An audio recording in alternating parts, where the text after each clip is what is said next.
G'day. Welcome to the Will of Australians. If you haven't been here before, Les Power's my name. I'm the founder of the Will of Australians. Our website is there on the screen. You're welcome to visit us anytime. The purpose of the Will of Australians is it's a very personal thing to me. I've got no particular claims to fame. I've spent a lifetime in market research. But that's alerted me to things which I believe a lot of Australians are aware of, but we're just not talking about it. I believe that millions of Australians are being twisted out of shape because we're being manipulated by minority groups, and that includes politicians and numerous other groups. I'm committed to doing whatever I need to do, no holes barred, to make Australia again the best place to live on the planet. We've won that title, or sorry, I should say earned that title. We haven't won it, we've earned that title on a number of occasions. We're extremely fortunate. In I believe it's the latest EU survey, of the top 10 cities in the world, 4 of them are here in Australia. I mean, we're an extraordinary country, we're an extraordinary people. And no holes barred, what I will do to contribute to getting Australia back to be the best country in the world to live again. I've been monitoring for about 10 years, well, in fact over 10 years now, the situation both internationally and here in Australia, and clearly it'll come as no surprise to anybody that the whole world is in a very undesirable and volatile place.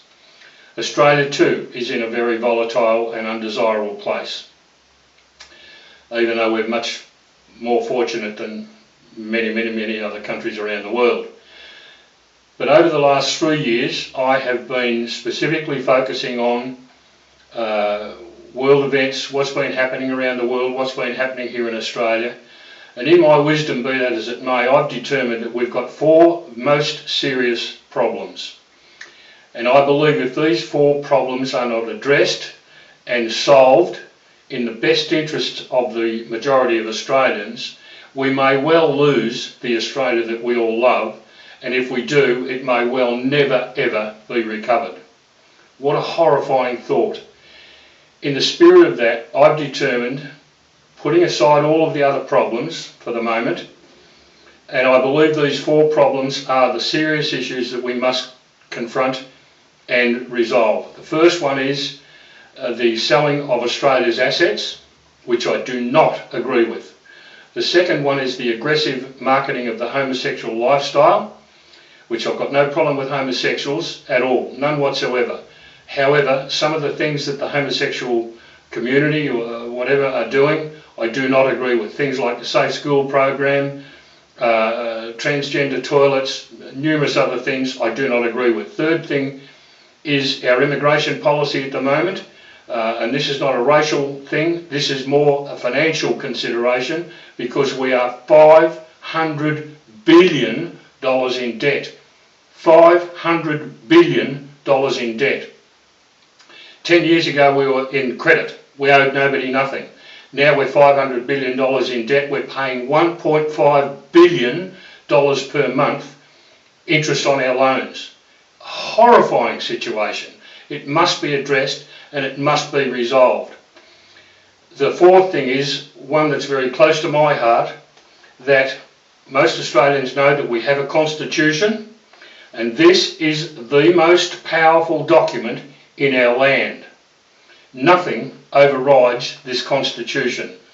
Not prime ministers, not politicians, not teachers or families, not the police or courts or judges. Nobody overrides our constitution. We're just not using it.